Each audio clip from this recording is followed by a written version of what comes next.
Alright, so, this is going to be my Godzilla Avatar crossover. This was something I've kind of thought about doing for a while, for a couple days, and I was like, you know what? I'm going to finally do it. I'm going to do this as a full-on video, and I really wanted to do this for a while. So here we go with Godzilla Avatar, Giant Monsters All-Out Attack. So the story begins with Aang being summoned to the Fire Nation. This is set 2 years after the events of the series end. So Zuko calls in Aang, and he's like, it's good to see you again, Aang. I wish this was under better circumstances, but, like, I need your help. Like, there's something going on, and I don't trust it.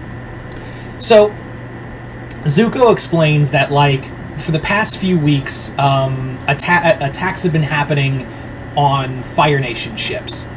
And those Fire Nation ships, the survivors, those they can find before they die, basically say, like, it was a monster that attacked their ships. And Aang's like, you sure it was a monster? Or maybe it was a dark spirit or something? He's like, I don't know. I need you to find out. So these shipping lanes are now are also being targeted by whatever's attacking them, by also Water Tribe and Earth Kingdom ships. And everyone's kind of pointing the finger at Zuko to fix something, so he's like, look, I need you to figure this out. And Aang agrees, so he goes with Aang goes with Sokka, Katara, and Mai. Mai goes in Zuko's stead because he's got a nation to run, so the Fire Lady will go in his stead. So the four of them get on Appa, and Sokka has been monitoring these so-called paths, these pathways the shipping lanes that this monster has been traveling. And so they basically, like, managed to track the monster through these shipping lanes and these patterns of attack. And lo and behold, it's Godzilla. And Godzilla, Mai is just like, oh fuck. That's quite big. That is really big. And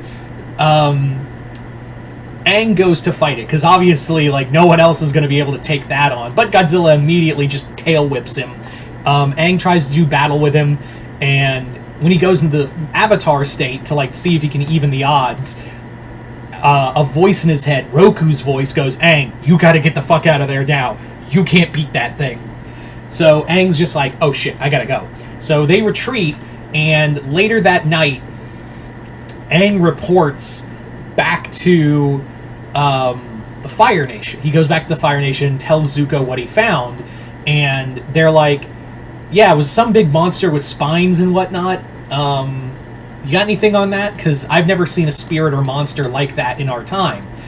But Roku told me, Roku spoke to me when I was in the Avatar state, so I think what I gotta do is go back into the Avatar state and talk to Roku. So Aang goes to the Fire Nation temples and meditates. He is greeted by Roku, and Roku is like, yeah, hi, Aang. Don't fight that thing. His name is Godzilla. And they're like, Godzilla? What is that? So Roku explains that before the time of the Benders, or even the Four Nations were ever a thing, there was the age of the Kaiju. And the Kaiju were considered the first gods of the world. And the modern man, before they could even learn bending, worshipped them like gods. And there were 5 monsters in particular that were the big ones. They were the big pantheon. They were basically the 5 keepers of the elements. There was Anguirus, the guardian of Earth. There was Mothra, the guardian of the wind. And then there was King Caesar, the guardian of fire. And then finally there was Shimo, the guardian of water. Obviously, this is a reference to Shimo from the Monsterverse, the new villain, now made hero, because that's a reference to GMK when Ghidorah was the hero. And then there was the 5th one, the spirit of balance, Godzilla. And Godzilla was more about protecting the balance of the planet, and he one day decided mankind was too dangerous to live. So he proceeded to try to fight them, kill them all, but the other 4 Guardians defeated him. And Godzilla died on a in a battle with them, and his bones were buried deep in the sea. But recently, something big happened. The spirits of the long dead have come back of the war. 100 years of dead souls from the 100 Years' War have come back and bonded with Godzilla's spirit and have made something new and dangerous. I'm talking like everyone who died at the hands of the Firebenders, civilians who died at the hands of the Earth Kingdom and their negligence, even the Water Tribe's sins are against them. And everyone who died bonded with Godzilla and made something new. So this is like GMK Godzilla. Obviously, you know, if you didn't catch from Giant Monsters All-Out Attack. So Roku then directs him to another pair of spirits who will better explain more about the four guardians. And those are the Shobajin. So Aang talks to the Shobajin, and they're like, yeah, the four guardians are your best chance of defeating Godzilla. And you must find him. You must find them. So they basically explain that, like, King Caesar is deep with the Sun People. They worship him as their god. Shimo is in the furthest point of the north. That's where she is hibernating. Mothra is in the deep in the eastern air temple, like deep in the catacombs, sleeping, in her cocoon form. And then finally, Anguirus is sleeping in Old Ba Sing Se because he's the thing that destroyed Old Ba Sing Se when he basically tore it down when he was asleep. He was moving underground and, yeah, caused a massive earthquake, destroyed everything. So he's sleeping in the ruins of Old Ba Sing Se. So Aang gets out of the spirit world and explains everything, and Sokka's immediately like, so we gotta wake up some gods. Cool. So now the race is on. They gotta go find. They have to go find these guardian monsters. So Aang goes to find Mothra. Sokka and Katara go to find Shimo. Toph, and she's also accompanied by Haru, they go to find Anguirus. And May and Zuko go to find King Caesar. So all of them have to, like, wake up each of the monsters and free them. So Aang touches when he finally finds Mothra, he basically, like, touches the cocoon, and if this was animated, you'd hear, like, the song, Mothra's song playing in the background. She hatches, she's free. Anguirus is woken up by Toph, and he basically digs his way out, making like little earthquakes in Ba Sing Se before digging his way outside of the city. Shimo is freed by Katara, who is sleeping in a huge iceberg, and she's like, "This is my first time waking up an ancient being from an iceberg." And then May wakes up King Caesar with the Sun People tell them there's like a song that must be sung to wake up our god.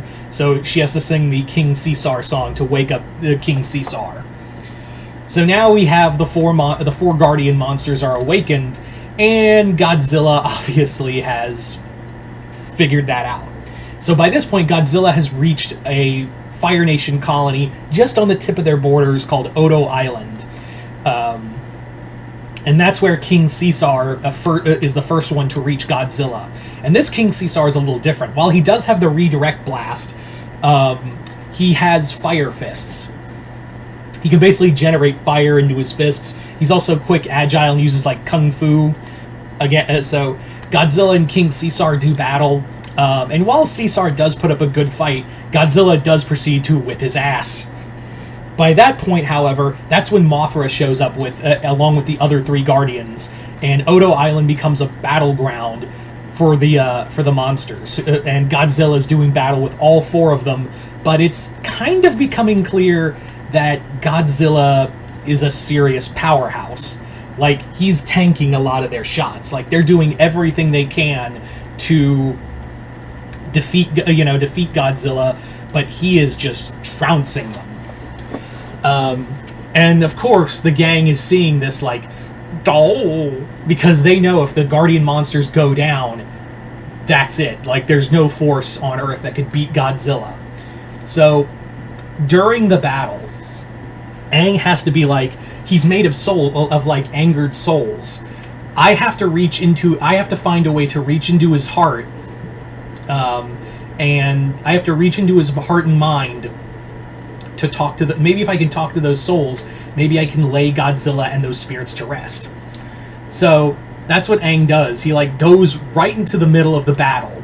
He goes right into the middle with the battle with the 5 monsters, and like spiritually touches Godzilla on the floor. Like he reaches out, touches Godzilla, and like Godzilla just stops in mid attack.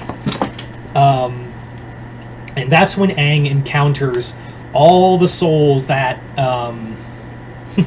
all of the souls that were killed. Like he just sees thousands of souls in the 100-Year War, and the person they have speak for on their behalf is a twisted version of Gyatso. All of like his anger and fury and all of that. So Aang literally has to talk to a like broken, twisted version of his friend who's just infuriated with him. But Aang eventually does reach them like, yeah, I failed you, but the war is, the war was won. We defeated Ozai, and now we can, we can find peace and harmony again. And it's just like become like the souls all become like a storm that forms into like Godzilla. And eventually, Godzilla's soul, like Aang does finally reach the tormented souls, and Godzilla just kind of like melts apart. Like his bones are, he just falls apart like like Godzilla vs. Destroyer -1, thus signifying that that the spirits have been purified because they're all like going up into the sky. So by the end of it, Aang has saved the day. The monster, the Guardian monsters are like thankful of Aang, and they all go back to their resting place. And Sokka's like, "Hey, where are you going? You guys can't leave. You guys we're just not gonna like talk about the fact that literal gods just came down and saved us." That's when the Shobijin show up, and it's like they just need to rest. Like they're not going away because now the world has been forever changed. Now it's a new world. Truly a new world of gods and monsters, and they aren't the only ones who will be awakened now. Godzilla's awakening signaled a new, like the Age of Titans will come again one day. And if this was like an animated series, there would be like kind of like sequel bait, wouldn't there? There'd be straight up sequel bait. So consider this like the epilogue.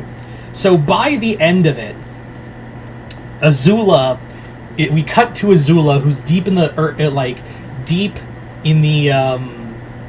southern water, deep in the Southern Water Tribe territory. She's hiked far into the South Pole, and she has like her fire keeping her warm. She's a wreck, like she's just an emotional, mental wreck point. But she keeps going forward, because she's read books, she's read stories, old legends, and now she believes she has the perfect weapon to take back the throne. So eventually she does find like the spot she was looking for, uses her firebending, just drills a hole down into it, and finds an old ice cavern. And deep in this old ice cavern is a huge, massive figure frozen in the ice. And she's just like, "King Ghidorah, you and I are going to become close friends." Dun dun dun. So there you go, guys. That is Avatar, Godzilla, just giant monsters all out attack. So you guys tell me in the comments below, what did you guys think of it? Comment below, let me know. Other than that, hope you all enjoyed this. If this does well enough, I might act on that sequel, but who knows? Maybe I will, maybe I won't. Who knows? But anyway, once again, hope you all enjoyed this. I'm Mr. Multiverse. I'll see you next time in the Multiverse.